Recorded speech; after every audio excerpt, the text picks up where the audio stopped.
Olá, meus irmãos, graça e paz vos sejam concedidos abundantemente. Hoje nós vamos começar uma pequena introdução às Sagradas Escrituras, ao estudo das Sagradas Escrituras. É claro que nossa introdução ela é um pouco simples, objetiva, para que todos vocês possam compreender, né? Eu estou tentando gravar em duas câmeras ao mesmo tempo para a gente poder registrar e deixar isso de forma mais fácil. Então, a gente vai tentar se distribuir aí nas duas câmeras para poder compreender o estudo das Sagradas Escrituras. Primeiramente, é necessário que nós tenhamos em mente que é um estudo, e todo estudo requer não um fundamentalismo, como vamos falar durante as nossas aulas, mas requer, sobretudo, uma compreensão. Quando nós falamos de um estudo, nós estamos falando de uma compreensão. Nós não estamos aqui dando uma fórmula, uma receita de bolo, né? Uma fórmula mágica, onde todas as respostas já estão prontas e todas as respostas são convictas. Nós estamos nos baseando em estudos teologais. Há alguns teólogos que vão discordar, né? Alguns professores de teologia que vão discordar e outros que vão concordar. Isso é uma visão, mas que a gente busca sempre tentar a origem, né? Ser genuíno com a palavra de Deus. A Bíblia ela é um livro, né, que parece muito complicado. E a sua formação ela foi muito lenta e muito complexa. A maior parte de seus livros são obras de muitas e muitas composições, né? E quando a gente fala muitas e muitas composições, a gente se refere a muitas mãos, né? Muitas pessoas compondo. Isso durou séculos, por isso não é fácil tentar lê-la sem cairmos na tentação do fundamentalismo, né? O fundamentalismo bíblico ele é muito grande. O que é o fundamentalismo? É quando a gente olha para a compreensão bíblica e enxerga somente aquilo que está escrito, sem se basear no período em que foi escrito, para quem foi escrito, quem foram os autores. Isso é muito importante, porque cada autor traz consigo não somente um contexto pessoal, mas um contexto social, uma realidade diferente. E isso, por mais que seja pequeno para o estudo bíblico, é muito importante. É muito importante. Porque quando alguém, vou usar um exemplo clássico, quando nós estamos muito chateados, né, e vamos escrever uma mensagem para alguém, a gente pode até dizer, poxa, olha, eu não gostei da sua atitude, você vacilou comigo.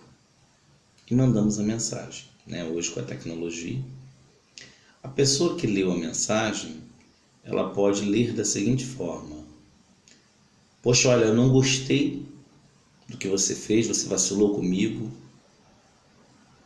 Ou ela pode ler, poxa, eu estou muito triste, pois eu não gostei do que você fez comigo. Houve uma interpretação de vários pontos de vista. E assim também é a Bíblia.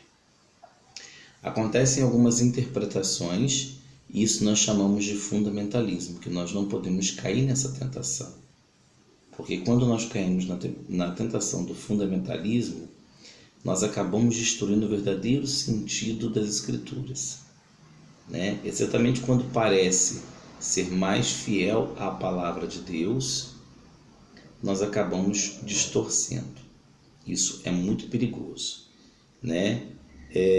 Se tivermos algumas chaves de leitura, quais são essas chaves de leitura? São algumas compreensões e alguns estudos feitos por alguns teólogos, isso nos facilita compreender. Isso é sempre bom, um complemento. Quando nós vamos ler, né, por exemplo, quando vamos estudar um determinado livro da Bíblia, e estudamos esse livro com várias chaves de leituras, com vários teólogos, com vários pensamentos, nós conseguimos, às vezes, até compreender um pouco melhor. Ficar num único pensamento pode nos trazer a tentação do fundamentalismo. E isso é extremamente perigoso para nós, isso é extremamente perigoso para aquele que vai estudar a Bíblia. As Escrituras são um conjunto de livros, escrito em épocas e estilos diferentes. Vou citar aqui, por exemplo, épocas diferentes, as partes mais antigas das Sagradas Escrituras. Elas podem vir do século XII a.C., lá pelo ano 1100 a.C., tá? A gente chama de AC. Enquanto, por exemplo, o último livro do Novo Testamento, que é a segunda carta de Pedro, e ela é datada do final aproximadamente do século I ou início do século II depois de Cristo. Então nós temos aí uma variante. Durante todos esses séculos, muitas coisas aconteceram, muitas interferências aconteceram, interferências geográficas, interferências políticas, interferências sociais, de pensamentos críticos. E isso pode trazer para nós um sentido de que houve uma mudança? Não, são interferências. E essas interferências são para nós importantíssimos dentro do contexto bíblico, importantíssimos, Outro pensamento também que a gente tem que ter são os estilos diversos, Vou citar aqui, por exemplo, o livro de Josué conta a entrada do povo de Israel de um modo triunfal e heróico, Os 11 primeiros capítulos do Gênesis são uma meditação em forma de parábola. Então aí nós temos os 11 primeiros capítulos do livro do Gênesis, eles vão trazer para nós o quê? Uma parábola. Mas, padre, seria uma mentira? Não, uma parábola. Uma maneira de explicar a criação. Uma maneira de trazer para nós, dar a nós uma luz sobre a criação. E isso é importantíssimo que a gente compreenda. Isso é importantíssimo, porque sem essa parábola a gente se perde. E se a gente não tiver uma visão de parábola, uma visão de realidade, a gente entra no fundamentalismo. Isso pode se tornar muito perigoso. O livro de Jó, por exemplo, é uma historinha, como nossa literatura de cordel, nossa literatura poética. Os salmos são poemas que nós temos. Os livros de Isaías e Jeremias são uma coleção de oráculos, ou seja, cartas, uma narração popular, como as do profeta Eliseu, e algumas histórias para despertar a nossa piedade, a piedade popular, como as histórias de Esther, Judite, Jonas, Tobias, Nós também podemos observar algumas situações diferentes. Algumas partes foram escritas em momentos de glória, como os provérbios mais antigos, Outras em momentos de perseguição, como os sofrimentos, como o livro de Daniel. E isso tudo para nós é importantíssimo que nós compreendamos à luz, como eu volto a dizer, de uma interpretação não fundamentalista. Vou bater sempre nessa tecla, porque se nós tivermos essa interpretação fundamentalista, a gente se perde. Estudar a Bíblia não é simplesmente lê-la, tá? É o primeiro aspecto que nós devemos ter. Não é simplesmente lê-la. Mas, padre, está escrito ali. Bom, está escrito. Foi escrito para um povo, numa época, numa condição, numa situação, numa realidade. Então nós precisamos ter sempre isso em mente. Deixar-nos levar simplesmente pelo que está escrito, estamos caindo no fundamentalismo. E se estamos caindo no fundamentalismo, estamos caindo no perigo de ler e interpretar como está escrito. E ponto. Então não precisaria existir teologia. Bastaria simplesmente que nós lêssemos a Bíblia. E já sairíamos todos teólogos. todos professores formados em teologia, né? Mas ainda alguns livros da Sagrada Escritura têm a preocupação diferente, né? São objetivos diversos que a gente tem que aprender, né? Por exemplo, os 11 primeiros capítulos do livro de Gênesis, eles querem refletir sobre o porquê Deus criou tudo.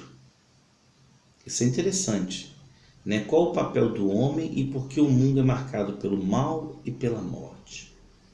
Notem bem que nós chamamos os 11 primeiros capítulos do livro de Gênesis de livros ou capítulos ou passagens pré-históricas.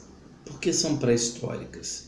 Porque nós não temos ainda uma veracidade da historicidade dessas passagens. Então são conhecidas como pré-históricas. Nós só vamos ter a historicidade, a veracidade a partir do capítulo 12, né? Com o chamado de Abraão. E o livro de Jó é interessantíssimo, porque o livro de Jó ele traz para nós uma charada, ele quer matar essa charada, né? E é uma charada muito interessante. Por que o homem de bem sofre? Isso é interessante a gente passar por essa reflexão. Por que o homem de bem sofre? Né? Os livros de Macabeus, por exemplo, eles foram construídos ou confeccionados para animar um povo que vivia na tribulação. Como as cartas de Paulo, que queriam catequizar as comunidades e resolver os problemas que surgiam nelas. Né? Como os evangelhos querem anunciar um Jesus, né? Um Messias morto e ressuscitado. Então é importante que nós tenhamos em mente tudo isso. Os autores humanos das Sagradas Escrituras são inúmeros, né? E sendo inúmeros, alguns livros foram escritos sozinhos, outros escritos por muitos autores, outros ainda por autores até desconhecidos, que nós damos nomes a eles, mas estão totalmente desconhecidos. Nem sempre o nome do autor é o que aparece, né? Ou seja, nem sempre foi o Pedro que escreveu aquela carta, ou João, ou Antônio. Bom, né? A gente se baseia no contexto da realidade. Se naquele momento a realidade era direcionada ao Pedro, João, Antônio, então na compilação dos livros sagrados deram a eles este patrocínio, digamos assim, né, para tais livros. Mas isso não significa que foram escritos por eles, né? E isso para nós é muito importante, porque quando a gente descobre que há a possibilidade de não ter sido escrito por eles, a gente descobre duas coisas interessantes, né? Que podem ter sido escritos por comunidades que se aglomeravam em torno da necessidade de manter viva essa chama, né? Manter viva essa tradição. E a gente descobre também que pelo linguajar, pela maneira, pelo agir, a gente descobre que pode ter sido escrito por outras pessoas, outros autores, que lá na frente vão se posicionar de maneiras semelhantes. Então isso para nós é muito interessante, né? Se aqui nós temos uma pessoa intempestiva e lá na frente nós vamos ter uma pessoa calma, e nós temos um livro totalmente tranquilo, um livro que vem falar de mansidão, de paz, como ele pode ter sido escrito por uma pessoa que é intempestiva? Talvez o grande autor esteja lá na frente. Isso faz parte do processo do estudo bíblico, da introdução à Sagrada Escritura. Isso faz parte dessa conjunção, né? Os 5 livros do Pentateuco, né, que são o início da Bíblia, que começa lá com Gênesis, com Êxodo, enfim. Eles foram escritos por vários autores, e esses vários autores confeccionaram, né, 4 livros diferentes que contavam cada um do seu jeito a mesma história. Então assim, nós vamos observar que nós temos, parece que um exemplo dos evangelhos, né? Nós lá no Pentateuco nós vamos ter 4 livros escritos por vários autores que contavam, cada um do seu jeito, a mesma história. E se eu tenho vários autores que vão contar a mesma história, automaticamente eu não vou ter a mesma história. Eu vou ter a história contada de jeitos diferentes. Porque como que 4 seres humanos diferentes vão construir, confeccionar identicamente a mesma história? Isso é importante que nós percebamos isso, né? Eles vão colocar um pouco dos seus, da sua humanidade, isso é fato. Eles vão colocar um pouco da sua construção, um pouco da sua realidade, do seu pensamento, do seu perfil, da sua personalidade. E isso para nós é importantíssimo, é indispensável que nós tenhamos isso em mente. É indispensável. E eu deixo aqui como chave para que nós possamos refletir nesse início de introdução às Sagradas Escrituras essa concepção. Bom, toda a Bíblia, de Gênesis a Apocalipse, ela é inspirada por Deus. E sendo inspirada por Deus, é palavra divina. Mas ela não foi psicografada, ela foi escrita. E como eu já citei, escrita em anos distintos. Nós vamos ter livros, por exemplo, que foram escritos 1000 a 1500 anos depois, né? É tempo demais para se preservar a memória e a autenticidade do que aconteceu. São reproduzidos, foram escritos através de reprodução oral, né? As comunidades, elas mantinham a história oral, o documento oral, e transmitiram através de, vou usar o termo catequese, né? Transmitiram através das catequeses esse contexto de oralidade. E isso é importante, porque durante esse período todo, muito material vai ser aglutinado, muito material vai ser aproveitado, e muito material, com o passar do tempo, vai ser esquecido, vai ser descartado. Então eu poderia dizer para vocês que muita coisa na Bíblia não é que foi inventada nem aumentada. Talvez tenhamos sinônimos, né? Talvez tenham modificado palavras, mas muita coisa pode ter sido esquecida devido ao contexto, esquecida devido à irrelevância. Talvez para quem estava escrevendo, tais atitudes, tais circunstâncias não eram tão importantes, portanto, não mereciam um destaque dentro do livro sagrado, né? E como parábolas, citamos no primeiro momento, a importância de se ser muito claro e objetivo quando se fala de Bíblia, da criação, tenha trazido algumas teorias, e dentro dessas teorias, relatos poéticos. Mas, padre, o que significa um relato poético? Um relato poético é quando você quer, de uma maneira muito bonita, né, dar uma explicação a algo de maneira fácil para que todos possam entender, né? Jesus mesmo se utilizou de relatos poéticos através das parábolas. Então, não seria uma invenção, seria simplesmente uma maneira de trazer essa explicação simples, objetiva e clara. Com toda sorte, naquele momento ela foi aceita, né? Mas hoje ela é confrontada com a ciência, hoje ela é confrontada com os estudos, hoje ela é confrontada com os pensadores. Então, naquele momento, ela teve grande importância e foi de fácil assimilação. Hoje ela já enfrenta o confronto.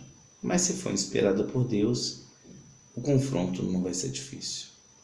Então, eu espero poder ter ajudado vocês nessa primeira aula, tá bom? E nós vamos seguir daqui a pouquinho para a nossa parte 2, nosso capítulo 2, Introdução às Sagradas Escrituras. Graça e paz a todos sejam concedidos abundantemente. Forte abraço.